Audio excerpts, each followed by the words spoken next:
बच्चों, मैं आपका हिंदी टीचर अतुल द्विवेदी आज आपकी पाठ्य पुस्तक के पाठ 4 शब्द का एक बार फिर से रिवीजन कराने चल रहा हूँ। बच्चों, शब्द का आज हम अभ्यास कार्य करेंगे, अभ्यास कार्य का एक तरह से रिवीजन करेंगे। तो आइए सबसे पहले हम अभ्यास प्रश्न के प्रश्नों पे चलें और उनका उत्तर जानने का प्रयास करें। बच्चों, हमारा पहला प्रश्न है कि शब्द किसे कहते हैं। क्या है पहला प्रश्न बच्चों हमारा? शब्द किसे कहते हैं। तो यहाँ पे प्रश्न हमारा आपको दिखाई दे रहा होगा, ठीक है। आप शब्द की परिभाषा पहले ही पढ़ चुके होंगे, शब्द की परिभाषा जानते भी होंगे, अच्छे से समझ भी चुके होंगे कि दो या दो से अधिक, ठीक है, क्या दो या दो से अधिक वर्ण मिलकर जब कुछ निश्चित अर्थ देते हैं तो उन्हें हम शब्द कहते हैं। क्या कहते हैं बच्चों? शब्द कहते हैं। कब शब्द कहते हैं बच्चों? दो या दो से अधिक वर्ण मिलकर कुछ निश्चित अर्थ देते हैं तो उन्हें हम शब्द कहते हैं। अब हम ये देखेंगे कि हमारा दूसरा प्रश्न क्या है। तो दूसरा प्रश्न हमारा बच्चों है कि सार्थक शब्द किसे कहते हैं। क्या कहते हैं बच्चों? सार्थक शब्द किसे कहते हैं। तो सार्थक शब्द आप सब जानते ही हैं कि कुछ ऐसे शब्द होते हैं, क्या होते हैं बच्चों? कुछ जो है ऐसे शब्द होते हैं जिनका कोई ना कोई अर्थ जरूर होता है, ठीक है बच्चों। कुछ जो है ऐसे शब्द होते हैं जिनका कोई ना कोई अर्थ जरूर होता है, उन्हें हम क्या कहते हैं बच्चों? उन्हें हम सार्थक शब्द कहते हैं। ये हमारा उत्तर हो गया। अब आइए अगले प्रश्न पे चलें। तो अगला प्रश्न है हमारा बच्चों कि निरर्थक शब्द किसे कहते हैं। क्या निरर्थक शब्द किसे कहते हैं? तो इसका उत्तर होगा बच्चों कि कुछ ऐसे शब्द होते हैं जिनका कोई भी अर्थ नहीं होता है, जिनका अपना कोई भी अर्थ नहीं होता है, उन्हें हम क्या कहते हैं बच्चों? उन्हें हम निरर्थक शब्द कहते हैं, जिनका अपना कोई भी अर्थ नहीं होता। अब आइए हम बच्चों प्रश्न पूछने के अगले प्रकार पे चलें। तो अगला प्रकार है बच्चों प्रश्न पूछने का, वह यह है कि नीचे लिखे शब्दों में से सार्थक और निरर्थक शब्द क्या करना है बच्चों? अलग करना है। मतलब यहाँ पे कुछ आपको नीचे शब्द दिखाई दे रहे होंगे। इन शब्दों में क्या करना है बच्चों? कुछ निरर्थक शब्द हैं और कुछ सार्थक शब्द हैं। इन शब्दों में से हमें कौन से सार्थक शब्द हैं और कौन से निरर्थक शब्द हैं, इनको अलग अलग करके क्या करना है बच्चों? लिखना है। तो यहाँ पे आप देख रहे होंगे कि पहला जो यहाँ पे शब्द है बच्चों, वह शब्द है वीर। क्या बच्चों? वीर। वह में छोटी की मात्रा लगी हुई है और र है, तो क्या है? वीर है। वीर जो है इसका कोई अर्थ चूंकि हमें नहीं समझ में आ रहा है, ठीक है, क्योंकि यह जो है ये वर्णों से तो मिलकर के बना हुआ है, ठीक है। इसकी उत्पत्ति जो है वह वर्णों के मेल से तो हुई है, लेकिन क्या है बच्चों? इसका अपना कोई भी अर्थ नहीं है, अतः हम इसे निरर्थक शब्द कहेंगे। आप सब जानते भी हैं निरर्थक शब्द की जो परिभाषा है वह वही है कि वर्णों के मेल से बने ऐसे शब्द जिनका अपना कोई भी अर्थ, कोई भी अस्तित्व नहीं होता है, उसे हम क्या कहते हैं बच्चों? उसे हम निरर्थक शब्द कहते हैं। तो ये वर्णों से मिलकर के तो वीर बना हुआ है, परंतु क्या है बच्चों? लेकिन इसका अपना कोई भी अस्तित्व, कोई भी अर्थ नहीं है, अतः हम इसे निरर्थक शब्द कहेंगे। तो इसे निरर्थक की तरफ हम लिख देंगे। इसके बाद देखते हैं बच्चों क्या है अगला हमारा शब्द है, वह है खाना। क्या है बच्चों? अगला शब्द है हमारा खाना। खाना को हम देखते हैं कि खाना से आप सब अच्छी तरह से वाकिफ होंगे कि वर्णों के मेल से बने ऐसे शब्द जिनका अपना कोई अर्थ होता है, उन्हें हम क्या कहते हैं बच्चों? उन्हें हम सार्थक शब्द कहते हैं। कि वर्णों के मेल से बने ऐसे शब्द जिनका कोई न कोई अर्थ होता है, उन्हें हम सार्थक शब्द कहते हैं। तो ये जो खाना है ये वर्णों के मेल से बना ऐसा शब्द है जिसका अपना एक अलग अर्थ है, अतः इसे हम सार्थक जो है की लिस्ट में रख देंगे, सार्थक की तरफ से हम लिख देंगे, ठीक है बच्चों। अब आइए हम अगला देखते हैं। अगला है हमारा बच्चों सिर। क्या है बच्चों? अगला शब्द है हमारा सिर। सिर को हम देखते हैं, सिर ये मस्तक है, सिर है, इसे हम सिर कहते हैं। तो वर्णों के मेल से बने ऐसे शब्द जिनका अपना कोई अर्थ होता है, उन्हें हम क्या कहते हैं बच्चों? सार्थक शब्द चूंकि कहते हैं। तो ये जो सिर है ये वर्णों के मेल से बना ऐसा शब्द है बच्चों जिसका अपना कोई अर्थ है, अतः इसे हम सार्थक शब्द कहेंगे। तो सार्थक शब्द को हम सार्थक की तरफ में, ये सार्थक शब्द है अतः हम इसे लिस्ट में सार्थक की तरफ लिख देंगे।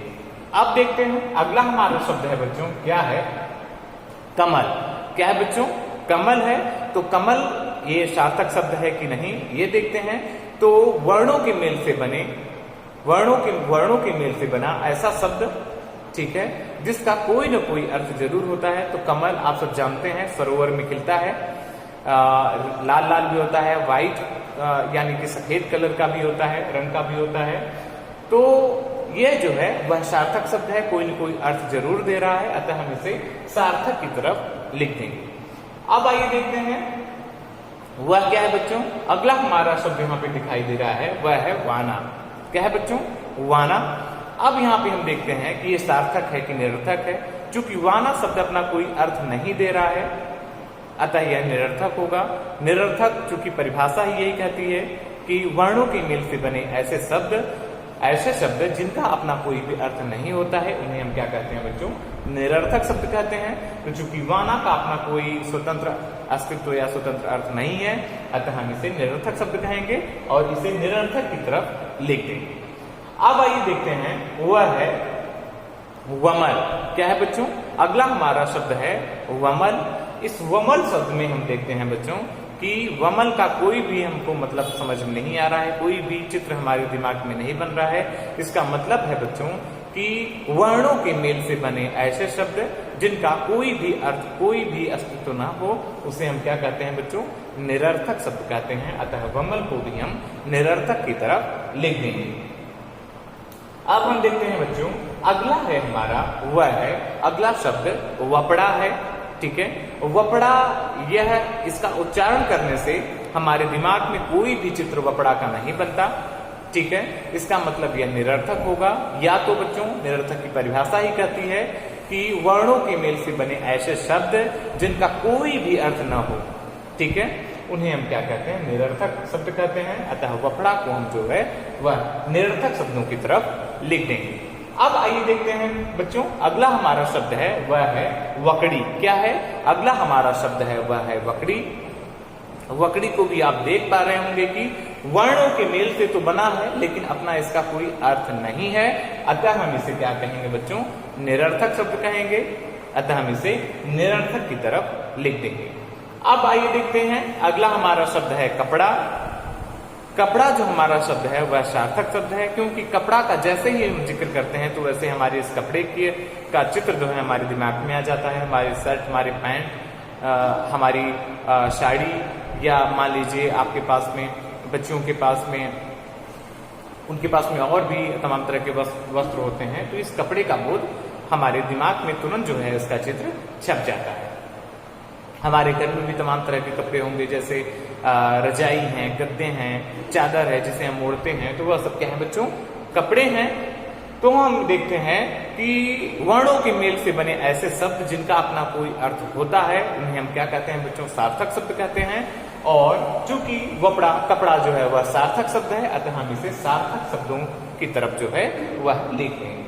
अब हम देखते हैं बच्चों अगला और अंतिम हमारा शब्द है वह है लकड़ी। लकड़ी आप सब जानते हैं, लकड़ी से अच्छी तरह से वाकिफ होंगे।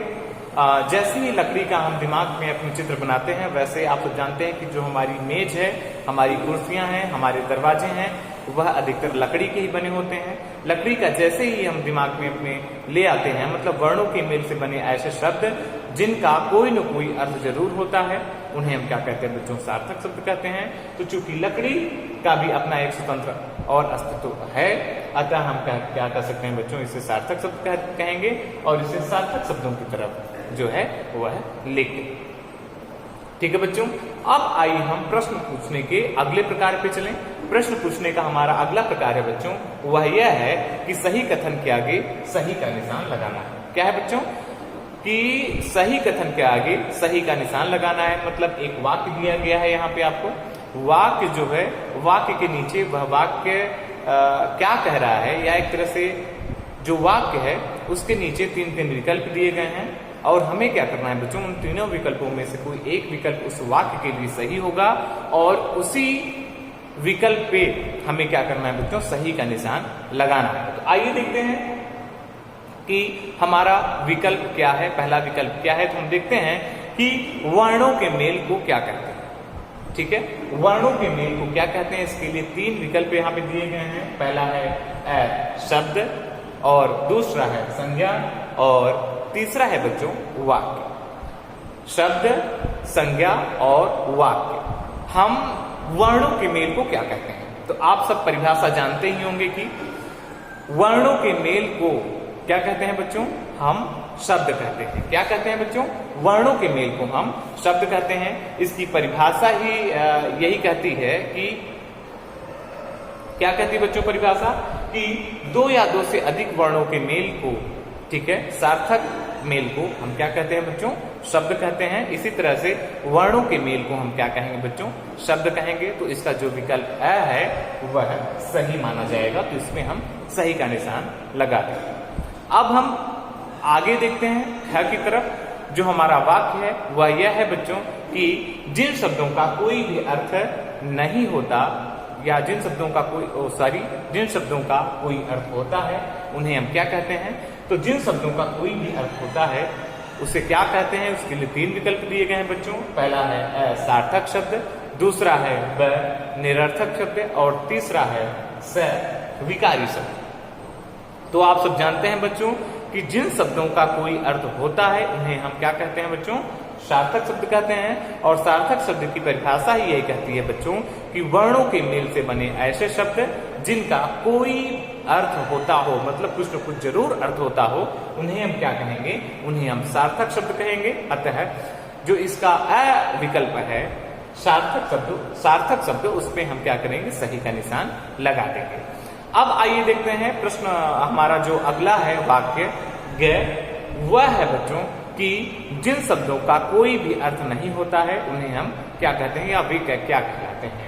इसके लिए 3 विकल्प यहाँ पे दिए गए हैं। पहला अ सार्थक शब्द, दूसरा ब है निरर्थक शब्द, और तीसरा है स विकारी शब्द। हमें देखना है बच्चों कि इस वाक्य के लिए कौन सा विकल्प सही होगा और उसी पे हमें सही का निशान लगाना है। तो इसके लिए हमें निरर्थक शब्द की परिभाषा जाननी पड़ेगी। पहले सार्थक शब्द देख लेते हैं। तो सार्थक शब्द कहता है बच्चों कि वर्णों के मेल से बने ऐसे शब्द जिनका कोई न कोई अर्थ होता है उसे हम सार्थक शब्द कहते हैं। तो चूंकि ये विकल्प गलत है, यहाँ पे जिसका कोई भी अर्थ न होता हो उसे क्या कहते हैं, तो हम दूसरे नंबर पे चलते हैं, निरर्थक शब्द की परिभाषा देखते हैं। तो निरर्थक शब्द में हम देखते हैं बच्चों कि वर्णों के मेल से बने ऐसे शब्द जिनका अपना कोई भी अर्थ नहीं होता, ठीक है, जिनका कोई भी अर्थ नहीं होता, जिनका हम उच्चारण करें तो हमारे दिमाग में उनका चित्र न छपे, ठीक है, उन्हें हम क्या कहते हैं बच्चों, निरर्थक शब्द कहते हैं। तो ये जो विकल्प ब है यह सही होगा, इस पे हम सही का निशान लगा देंगे। ठीक है बच्चों, तो आप सबने इस पाठ के माध्यम से शब्दों के बारे में जानकारी प्राप्त की, शब्दों के भेद के बारे में आपने जाना कि शब्द कितने होते हैं, सार्थक शब्द और निरर्थक शब्द।